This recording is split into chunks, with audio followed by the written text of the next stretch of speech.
옛날에 한 가난한 청년이 있었다고 합니다. 그는 평생 모은 돈으로 영국에서 미국으로 가는 여객선 티켓을 샀습니다.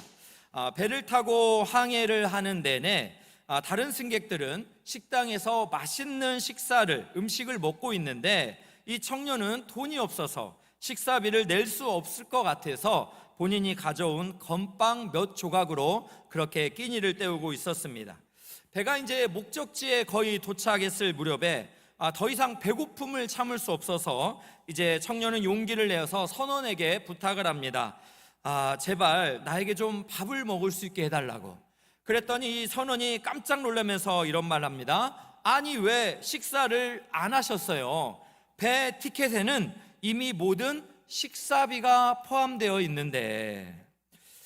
청년은 그때서야 자신이 참 티켓에 포함된 이 모든 특권을 누리지 못했구나라는 그런 생각을 하게 되었다고 합니다. 여러분, 그런데 우리 예수 믿는 사람들도 이 가난한 청년처럼 신앙생활을 할 때가 있습니다.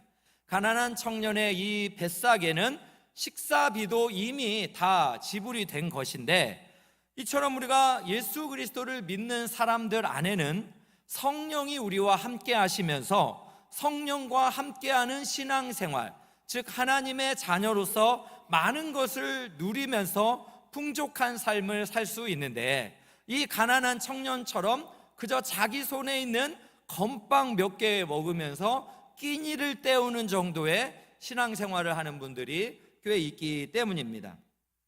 그래서 오늘은 성령님과 동행하는 기쁨이라는 제목으로 오늘 말씀을 좀 함께 나누기를 원하는데요.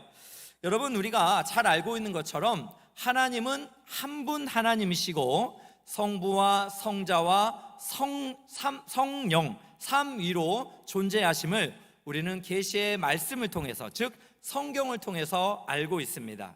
그런데 여기서 여러분, 중요한 것은 성부와 성자와 성령은 능력과 권세와 영광이 모두 동등하다라는 것입니다. 그렇기 때문에 성령은 하나님이십니다. 그래서 이 성령 하나님께서 우리 가운데 함께 하시며 우리를 도우신다라는 것을 우리가 깨달을 때 이 땅에서의 성령과 동행하는 기쁨의 삶을 살아갈 수 있다라는 것인데요. 오늘 말씀 로마서 8장 26절 한번 보겠습니다. 이와 같이 성령도 우리의 연약함을 도우시나니. 여러분, 사람은 참 연약합니다. 하나님께서 여기까지 하고 이렇게 호흡을 정하시면 우리가 아무리 노력해도 더 살 수 없는 것이 우리 인생입니다. 또 우리의 마음도 우리가 통제를 할 수 있으면 좋겠는데 우리의 마음도 잘 통제되지 않고 불안함을 가지고 살아가는 것이 우리 연약한 사람입니다. 그런데 이 연약한 우리 존재를 지금 세상의 사람들은 비난하고 정죄하지만 성령 하나님께서는 우리를 도우신다라고 말씀하시는 거예요. 여기서 도우시나니라는 이 말씀은 함께 짐을 짊어진다라는 의미를 가지고 있습니다. 예수님께서는 이 성령 하나님에 대해서 요한복음 14장 16절에 이렇게 말씀하셨습니다. 내가 아버지께 구하겠으니 그가 또 다른 보혜사를 너희에게 주사 영원토록 너희와 함께 있게 하리니. 지금 보혜사라는 용어가 등장했는데요, 이 보혜사라는 말은 돕는 자라는 의미예요. 조력자, 또 위로자, 또 이렇게 번역을 할 수가 있습니다. 그런데 예수님이 말씀하시기를 또 다른 보혜사, 그러니까 예수님이 우리를 돕는 또 보혜사시잖아요. 그런데 예수님이 하늘로 승천하시면 또 다른 보혜사를 아버지께 구해서 그 또 다른 보혜사이신 성령님이 우리 가운데 임하게 하시겠다라는 약속을 우리에게 하신 말씀입니다. 여러분, 성령 하나님은 우리를 돕는 분이십니다. 우리의 연약함을 함께 하시는 분이세요. 여러분, 성령 하나님은 대신해 주는 영은 아닙니다. 우리는 아무것도 안 하고 성령이 뭔가를 다 알아서 해주시는 그런 분이 아닙니다. 어떤 신학자가 이렇게 비유를 했더라고요. 우리가 작은 배를 탔을 때 이렇게 노를 한번 힘차게 저으면 성령 하나님께서는 이 배가 아주 추진력을 가지고 강력하게 목표를 향해서 나아갈 수 있도록 도우시고 인도해 주신다라고 이렇게 말씀을 했습니다. 여러분, 이 비유가 참 도움이 된다라는 생각이 듭니다. 성령 하나님은 우리를 도우시는 분이십니다. 그런데 우리를 도우시는 하나님은요, 잠깐 일순간 우리를 돕다가 나 몰라라 하시는 분이 아니라는 거예요. 오늘 말씀 요한복음 14장 16절에도 이렇게 말씀하시는 거죠. 영원토록 너희와 함께 있으리라 라는 약속이에요. 여러분, 구약 성경을 잘 살펴보면 성령께서는요, 이스라엘을 구원하기 위해서 삼손, 때로는 사울 왕과 같이 일시적으로 임하셨습니다. 그러나 그들이 불순종을 하면 구약에서는 성령 하나님이 떠나셨습니다. 그리고 이스라엘은 고통 가운데로 들어갔지요. 그러나 신약 시대는 어떻습니까? 예수님께서 떠나가시면서 오순절에 성령께서 이렇게 하나님의 자녀들에게 강림하셨습니다. 이스라엘 백성뿐만 아니라 이방인들까지 차별하지 아니하시고 성령 하나님은 하나님의 자녀들 가운데 거주하시게 되었습니다. 그래서 한 번 거주하시는 것이 아니라 예수님의 약속처럼 영원히 우리와 함께 하신다는 거예요. 그 성령 하나님이 영원히 우리와 함께 하시면서 보혜사가 되셔서 우리를 돕는다라는 것을 생각하면 여러분, 우리의 마음속에서 찬송이 터져나오지 않습니까? 성령이 너무 높게 잡았네요. 죄송합니다. 성령이 계시네, 할렐루야 함께 하시네, 좁은 길을 걸으며 밤낮 기뻐하는 거 주의 영이 함께 함이라. 할렐루야. 성령이 이렇게 우리와 함께 하시며 보혜사가 되신다는데, 여러분, 우리가 좁은 길을 걷는다 하더라도 이렇게 기쁨으로 걸어갈 수 있다라는 거죠. 그런데 여러분, 실상은 어떻습니까? 우리가 성령과 동행하는 이 기쁨을 잘 누리지 못하는 것 같습니다. 그래서 오늘 저는 본문의 말씀을 통해서 성령님과 동행하는 기쁨 한 두 가지 정도 살펴보기 원하는데요. 그 첫 번째는 무엇이냐면 하나님의 뜻대로 순종할 수 있는 능력을 주신다라는 약속의 말씀입니다. 성령 하나님은 우리를 도우십니다. 즉 하나님의 말씀대로 살아갈 수 있는 능력을 우리에게 주신다라는 약속이에요. 저는 성경을 읽으면서 바울 사도를 참 존경합니다. 바울은요, 그를 죽이려고 하는 유대인들이 40여 명 있었어요. 바울이 죽지 않고는 내가 먹지도 마시지도 않겠다. 와, 여러분, 이 살기를 가진 사람이 40여 명 정도 되면 이 숨막혀 살 수 있겠습니까? 그런데 바울은요, 주눅들지 않고 담대하게 복음을 전했습니다. 얼마나 존경스럽습니까? 그래서 저도 전도를 나갈 때 이 바울 사도를 롤모델로 삼아서 이렇게 전도를 담대하게 하려고 했는데요, 어느덧 제가 고린도전서 2장을 읽으면서 약간 좀 충격을 받았어요. 바울도 두렵고 떨렸대요. 그 내용이 고린도전서 2장 3절입니다. 보겠습니다. 내가 너희 가운데 거할 때 약하고 두려워하고 심히 떨었노라. 바울이 지금 어떤 거예요? 약함을 인정하는 거예요. 또 두려웠다라는 거예요. 심히 떨렸다라고 이렇게 말을 하고 있습니다. 그런데 중요한 것은 바울이 여기서 포기하지 않은 게 중요해요. 4절 보겠습니다. 내 말과 내 전도함이 설득력 있는 지혜의 말로 하지 아니하고 다만 성령의 나타나심과 능력으로 하여 너희의 믿음이 사람의 지혜에 있지 아니하고 다만 하나님의 능력에 있게 하려 하였노라. 할렐루야. 바울이 약하고 두렵고 떨렸지만 성령 하나님께서 함께 하시며 능력을 베풀어 주셨기 때문에 담대하게 복음을 전할 수 있었다라는 것입니다. 여러분, 이것을 생각해 본다면 그 예수 그리스도의 영 성령이 우리 가운데 함께 하시기 때문에 우리도 약하고 두렵고 또 떨리는 환경에서 담대히 하나님의 자녀로 살아갈 수 있다라는 것입니다.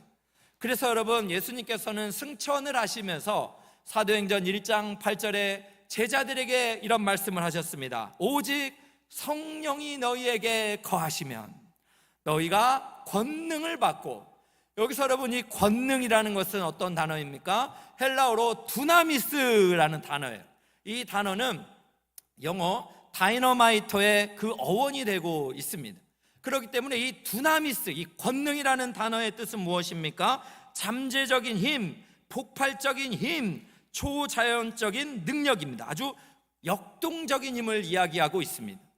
우리 예수 믿는 사람들에게는 성령이 우리 가운데 함께 하시면서 권능, 두나미스, 이 폭발적이고 역동적인 힘을 우리가 얻을 수 있다라는 것입니다. 그렇기 때문에 우리가 여러 환경 속에서 약하고 두렵고 때로는 어떤 말을 해야 될지 모를 때 성령께서 우리에게 할 말을 공급해 주신다라고까지 예수님이 약속하셨어요. 여러분, 우리가 이 땅을 살아가면서 그러면 성령 하나님께서 말씀대로 살아갈 수 있는 그러한 능력과 힘을 공급해 주신다라는 것을 통해서 용기를 낼 수 있겠다라는 생각을 해봅니다. 여러분, 또 성령은 우리 안에 함께 하시면서 우리가 죄의 유혹을 이길 수 있도록 우리를 도와주십니다. 여러분, 성경을 살펴보면 창세기에 요셉이라는 사람은 여호와께서 함께 하셔서 형통한 사람으로 우리가 잘 알고 있습니다. 그런데 요셉이 이제 보디발에게도 인정을 받아서 그의 가정을 잘 이렇게 섬겼지 않습니까? 그런데 보디발의 아내가 날마다 요셉에게 그렇게 유혹을 하고 있지 않습니까? 그런데 요셉은 쉽지 않았을 거예요. 여주인이 요청하는 것이고 또 자신은 물검과도 같은 그러한 참 노예의 신분입니다. 그런데 요셉은 단호하게 거절하잖아요. 어떻게요? 내가 어찌 이 큰 악을 행하여 하나님께 죄를 지으리까?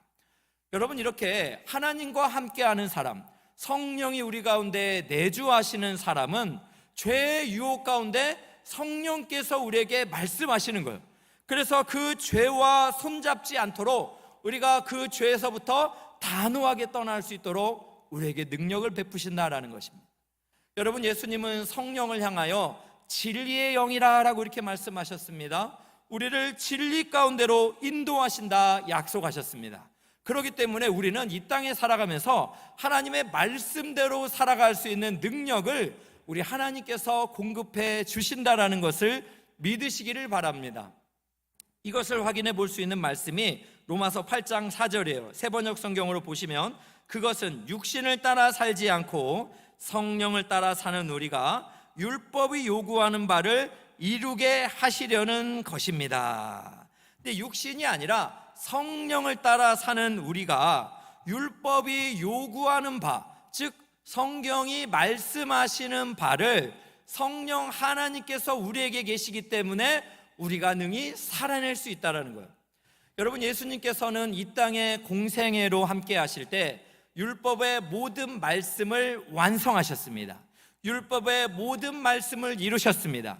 그 예수 그리스도의 영, 성령이 우리와 함께 하시사 우리를 도우시기 때문에 율법이 요구하는, 말씀이 이야기하는 것들을 우리가 살아낼 수 있는 가능성을 가진 존재가 되었다라는 것을 여러분 믿으시기를 주의 이름으로 축복합니다. 여러분, 제가 참 최근에 어느 가정을 신방을 했는데요, 이 가정의 청소년들이 너무나 잘 자라서 청년들이 됐어요. 그래서 제가 너무나 궁금했습니다. 이 사춘기 시절의 청소년들을 어떻게 지도를 했냐고.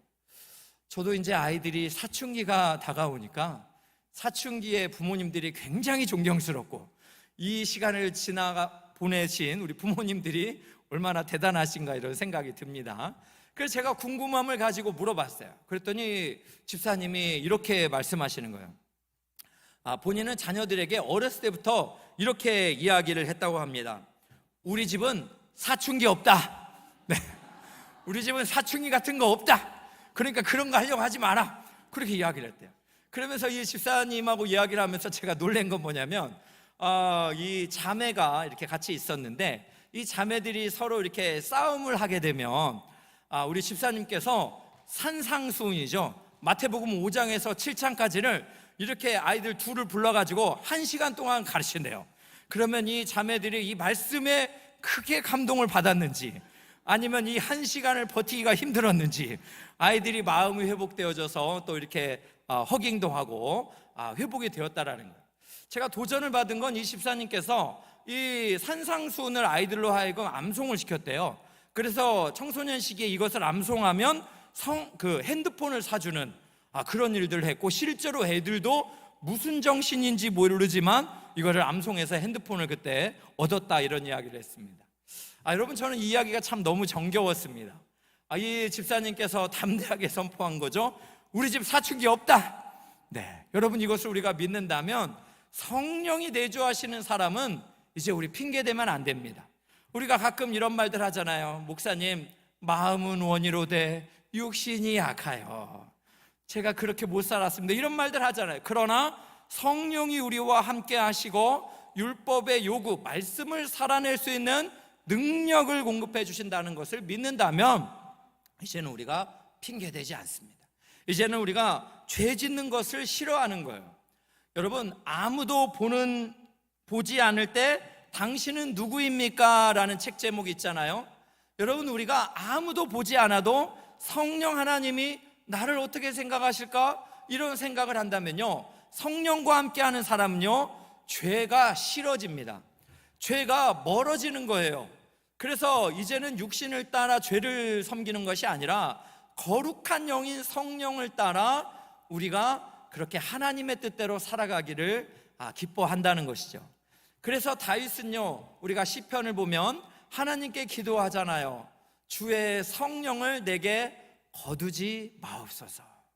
그가 성령과 함께하는 기쁨이 너무나 좋았기 때문에 범죄함으로 말미암아 성령이 떠나는 것을 그가 기뻐하지 않았다라는 것을 여러분, 우리가 생각을 해본다면 우리가 죄를 지으면서 성령을 소멸시킬 이유가 없습니다. 오히려 우리와 영원토록 함께 하시는 성령을 의지하면서 성령 충만을 간구하게 될 줄로 믿습니다. 오늘 예배하는 모든 성도님들, 우리와 함께 하시는 성령님께서 말씀을 살아낼 수 있는 힘과 권능, 두나미스의 능력을 주신다는 것을 믿으시고 죄의 유혹에서 담대히 이기시기를, 또 세상 가운데서 말씀으로 승리하시기를 주님의 이름으로 축복합니다.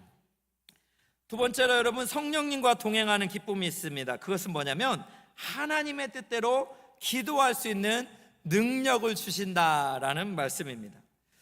여러분, 신앙생활을 하다 보면 참 우리가 낙심될 때가 너무 많습니다. 원치 않은 일들이 일어나고 또 우리가 연약함을 많이 느껴요.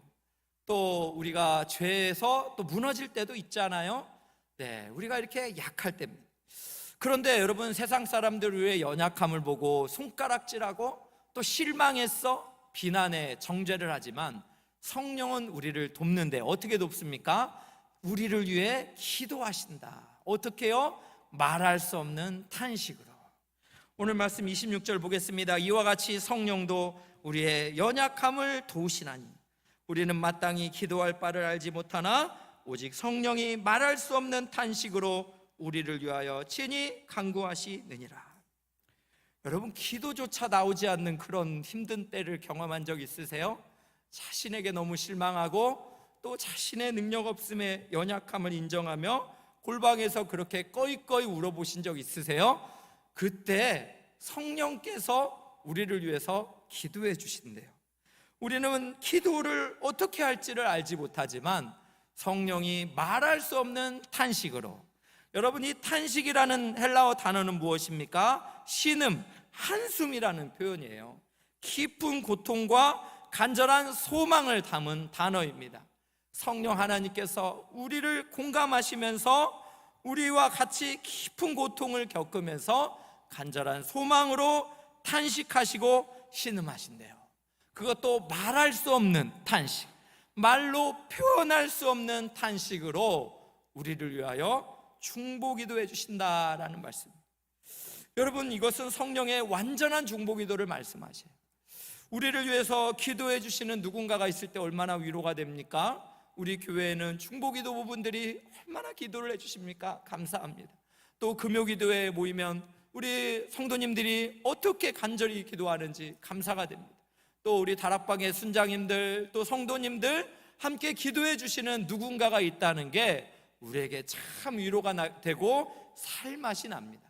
그런데요, 성령 하나님께서 나는 어떻게 기도할지 모르게 완전히 엎드러졌는데 나를 위해서 탄식하며 소망을 가지고 기도해 주신다는 것은 여러분, 우리에게 큰 위로가 됩니다. 그런데 여러분, 성령 하나님께서는요, 우리를 위해서 기도해 주시는데 어떻게 기도를 해 주시는가? 우리가 하나님의 뜻대로 기도할 수 있도록 해준대요. 우리는 너무 연약하잖아요. 그래서 나의 필요, 또 나의 정욕을 위해서 막 기도할 때도 많습니다. 그런데 성령께서는요, 하나님의 뜻을 아시기 때문에 내 마음을 바꿔 주셔서 이렇게 하나님의 뜻대로 기도를 새롭게 하여 주신다라는 말씀. 그 말씀 27절입니다. 보겠습니다. 마음을 살피시는 이가 성령의 생각을 아시나니 이는 성령이 하나님의 뜻대로 성도를 위하여 간구하심이니라. 우리의 마음을 살피시는 이가 성령의 생각을 다 알고 계세요. 그래서요, 성령이 하나님의 뜻대로 우리 성도를 위해서 간구해 주신다라는 거예요. 여러분, 이것을 확인해 볼 수 있는 말씀이 어디냐면 고린도후서 12장입니다. 바울은요, 참 담대한 사도이지만 그에게는요, 누구에게도 표현할 수 없는 육체의 가시가 있었어요. 사탄의 사자라고 그는 표현을 했어요. 이 육체의 가시가 무엇인지 우리는 알 수 없지만 오히려 알려지지 않은 것이 우리에게 또 위로가 돼요. 그것이 뭐 안질이었다, 그것이 그의 참 아픔이야, 이런 거를 알면 그 안질이나 그 질병 안 사람만 위로가 되겠죠. 그러나 성경이 이것을 비밀로 감춰주신 것이 오히려 하나님이 우리를 위로하십니다. 전 그런 생각이 듭니다. 그런데요, 바울이 이 육체의 가시를 위해서 하나님, 이것을 내게서 좀 제거해 주십시오, 3번이나 그렇게 간절히 통곡하며 기도했습니다. 그런데 주님께서는 뭐라 응답하십니까? 내 은혜가 바울 너에게 족하다. 이는 너의 능력이 온전해지기 위함이다 라고 이렇게 말씀하죠. 그러니까 육체의 가시가 있으므로 바울은 하나님을 의존할 수밖에 없었고, 그 육체의 가시로 하나님을 의존했기 때문에 연약한 바울이 더욱 담대한 하나님의 사람으로 쓰임을 받을 수 있었다라는 거죠. 기도 가운데 그의 생각이 바뀐 것입니다. 처음에는 세상의 관점으로 육체의 가시는 사탄의 사자다 이렇게 생각을 하니까 불평과 원망만 가득한 거 아닙니까? 그런데 기도함으로 하나님의 뜻대로 하나님의 마음을 알게 되니까 이 육체의 가시를 통하여 내가 주를 더 의존할 수 있는 이 육체의 가시는 나에게 은혜의 통로가 되었습니다 라고 하나님 앞에 오히려 감사하며 기도하고 있는 바울의 모습을 보게 됩니다. 여러분, 이것을 생각을 해본다면 우리의 기도를 성령 하나님께서는 하나님의 뜻으로 바꾸어 주신다라는 것을 우리가 생각해 보시며 감사하시기를 축복합니다. 여러분, 주 안에서 사람은 바뀐다라는 이런 책이 있어요. 주님 안에서 사람은 바뀐다. 이 책에 보면은요, 인도의 선교사님이신 존 하이드 선교사님이 나옵니다.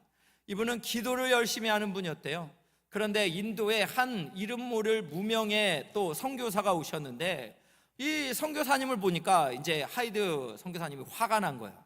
왜냐하면 무능력하고 선교에 열정도 없고 그리고 마음도 없고 열매도 없는, 그래서 이 하이드 목사님이 너무나 화가 났답니다. 그래서 너무나 이 무명의 선교사가 한심해서 주님께 이렇게 기도했대요. 주님, 아시지요? 주님, 저 전도자 어떤 사람인지 아시지요? 이렇게 막 마음을 쏟아내면서 이 하나님 앞에 마음을 표현했다라는, 심령이 차갑고 영혼을 사랑하지 않고 이런 사람이 전도자입니까? 이렇게 막 비판하면서 주님께 기도를 했다 합니다. 그런데 기도를 하다 보니까 성령님께서 잠언 30장 10절 말씀으로 그 기도를 멈추게 하셨다 합니다. 이렇게 말씀하고 있습니다. 세번역 성경입니다. 주인에게 그 종을 비방하는 말을 하지 말아라. 그 종이 너를 저주하고 너에게 죄가 돌아갈까 두렵다라는 이 말씀을 이렇게 성령께서 깨닫게 하셨다는 것입니다. 주인이신 하나님께 그 종, 무명의 선교사를 비방하는 말을 하지 말라는 거죠. 그 종이 너를 저주하고 너에게 죄가 돌아갈까 두렵다라는 이 말씀 앞에서 이 하이드 선교사님은 이 비난하는 기도를, 비판하는 기도를 멈추고 오히려 성령께서 주시는 마음으로 이 무명의 선교사가 좋은 점이 어떤 것인지, 또 그를 위해서, 연약함을 위해 무엇을 기도해야 될지 그렇게 감사하면서 그를 위한 진정한 중보기도를 하게 되었다고 합니다. 결국 몇 달이 지난 후에 하나님께서 이 하이드 선교사님의 기도를 들어서 이 무명의 선교사님은 이렇게 주님을 사랑하게 되고 또 전도에 열심을 내면서 탁월한 전도자로 변화되면서 열매를 맺게 되었다라는 것입니다. 여러분, 이 말씀을 우리에게 적용을 해본다면 우리도 어떻습니까? 우리의 배우자 변화되지 않아요. 또 우리가 만나는 직장, 또 사람들 잘 바뀌지가 않아요. 오래 걸려요. 그러다 보니까 우리도 때로 어떻게 기도해요? 주님 아시죠? 혹시 여러분 이렇게 기도하는 분이 있습니까? 이 하이드 선교사처럼 이렇게 기도하신다면 성령께서는 우리의 정욕적인 기도를 하나님의 뜻대로 바꾸어 주기를 원하는 거예요. 연약함이 보일 때마다 오히려 기도해주고 또 그의 좋은 점을 찾아서 하나님께 감사하는 기도로 바꾸어 주시기를 하나님께서 원하시는 거예요. 그래서 기도를 하다 보면요, 기도의 지경도 넓어지고 생각하지 못했던 하나님 나라의 꿈도 생각하면서 비전어리가 되어가는 것은 이 하나님께서 우리의 기도를 바꾸시기 때문이다 하는 생각이 듭니다. 여러분, 저도 오늘 말씀을 이렇게 묵상을 하다가 저도 얼마나 담임 목사로 연약함이 많습니까? 실수도 많잖아요. 그래서 작년에 또 등록하신 우리 성도님은 이 교회에 등록하신 이유가 실수가 많은 교회여서, 참 담임 목사와 교역자가 참 실수가 보여서 나도 같이 함께하고 싶습니다 해서 등록을 해준 이런 또 너무나 귀한 분들이 우리 교회에 참 많이 있습니다. 그런데 때로는 저도 이렇게 섬기다 보니까 마음이 좀 힘들 때도 있습니다. 잘 품어지지 않고 또 성도님들을 섬기다 보니까요, 이렇게 보호하고 지켜야 될 때도 많아요. 그래서 제가 설명할 수 없는 때도 많이 있습니다. 그때는 또 너무 억울하기도 하고 어떻게 합니까? 그렇다고 뭐 사람에게 분노를 표출할 수는 없잖아요. 그때는 저는요, 하나님 앞에서 애통해요. 애통하는 자는 복이 있나니. 이 말씀 붙잡으면서 하나님 저를 불쌍히 여겨주세요. 제가 참 연약합니다. 이렇게 애통하는 심정으로 하나님께 기도를 합니다. 그럼요, 때로는 하나님 공의로 하나님이 다 아시니까 심판해 주세요, 이런 기도를 드렸다가도 이렇게 하나님의 이 음성을 듣게 되면 이게 하나님이 기뻐하시지 않는 기도다라는 것을 제가 깨닫게 됩니다. 그리고 하나님 앞에서 나를 내려놓고 또 성령님께서 나를 지배해 주시기를 기도합니다. 내가 어떤 세상에서 주는 분노로 그렇게 휩싸여 사는 그런 사단의 존재가 아니라 성령이 함께 하시는, 그래서 그리스도의 사랑에 완전히 지배된 자로 또 그 형제와 자매를 위해서 기도하게 해달라고 합니다. 그러면요, 정말 기도의 시작과 이 마침은 완전히 내용이 달라져 있어요. 우리 사랑하는 성도님, 하나님 건강의 은혜 주세요. 또 사업이 잘 되게 해주세요. 자녀들 자자손손 하나님 축복해 주세요. 믿음의 은혜 주시고 기도하는 일들마다 하나님께서 형통하게 해주세요. 이런 제가 할 수 없는 기도를 하고 있는 것은 여러분, 제가 좋은 인격을 가져서가 아니라 성령께서 저의 기도를 도우시고 저의 기도를 인도하시기 때문인 줄로 믿습니다. 여러분, 우리가 갈라디아서 2장 20절을 보면 하나님께서 이렇게 말씀하셔요. 내가 그리스도와 함께 십자가에 못 박혔나니 그런즉 이제는 내가 사는 것이 아니요 오직 내 안에 그리스도께서 사시는 것이라. 이제 내가 육체 가운데 사는 것은 나를 사랑하사 나를 위하여 자기 자신을 버리신 하나님의 아들을 믿는 믿음 안에서 사는 것이라. 여러분, 우리가 예수 그리스도의 십자가의 사랑을 받았기 때문에 우리 안에 사는 분이 누구입니까? 그리스도께서 사신다라는 거예요. 바로 예수 그리스도의 영이신 성령께서 우리 안에 함께 하신다는 것을 여러분 믿으신다면, 예수님께서 우리 형제를 위하여 십자가에서 죽으시고 피 흘린 그 사랑을 우리도 기억하면서 우리 안에 사시는 성령 하나님께서 우리 사랑하는 형제와 자매를 축복하며 선으로 기도할 수 있도록 도우시는 줄로 믿으시기를 진심으로 축복합니다. 여러분, 저는 이 말씀을 생각하면서 이번에 우리 가을 특별 새벽 기도회가 너무나 기대가 됩니다. 하나님, 이번에 주제를 성령의 사람은 성령으로 행한다. 성령 하나님이 우리와 함께 하시며 우리를 도우시기 때문에 우리 모두가 성령의 열매 맺는 삶을 살게 하여 주시옵소서. 그 누구보다도 이 담임 목사인 제가 성령의 도움을 받으며 삶 속에서 매일매일 성령의 아름다운 열매를 맺게 하여 주시옵소서. 이런 기도를 하면서 말씀을 준비하고 있는데요, 너무나 기대가 되고 있습니다. 또 여러분, 우리가 또 다락방을 오픈했잖아요. 다락방에는 또 다양한 또 우리 성도님들이 있습니다. 연약한 약점을 가진 분도 있고 힘드신 분도 있을 수 있어요. 그런데 우리가 성령의 공동체라면 헨리 나우엔 목사님이 정하신 이 공동체의 정의로 우리가 노력하면 좋겠어요. 한번 보겠습니다. 공동체는 서로 돌보며 즐거워하고 상처와 약점을 드러내는 자리, 죄와 깨어진 모습을 고백하며 용서를 베푸는 사랑의 집이다. 여러분, 세상은 어떻습니까? 상처와 약점을 드러냈다가는 엄청난 공격과 비난을 받을 거예요. 그런데 성령의 공동체는 상처와 약점을 드러냈을 때, 죄와 깨어진 모습을 고백했을 때 용서를 베풀며 돌보며 즐거워하며 사랑으로 안는 공동체, 이것이 바로 성령이 함께 하시는 공동체인 줄로 믿습니다. 이 공동체의 기쁨을 우리가 함께 누리며 살아갈 수 있기를 축복합니다. 저는 최근에 우리 엘사랑교회에 성도님들이 등록을 해주셔서 얼마나 감사한지 모르겠어요. 정말 감사를 느끼면서 기도하는데 하나님이 이런 마음을 주시더라고요. 주님께서 보내주신 영혼이다. 주님께서 엘사랑교회에 보내주신 한 분 한 분이시다라는 이런 생각을 주셨습니다. 그래서 새로 우리 교회에 등록하신 성도님들이 엘사랑교회, 즉 성령의 공동체 안에서 자신의 상처와 약점을 드러내도 되고 죄와 깨어진 모습을 고백하면서 또 서로 돌보며 용서를 베풀며 사랑으로 충만해지시기를 주님의 이름으로 축복합니다. 결론을 맺겠습니다. 우리 사람은 모두가 연약합니다.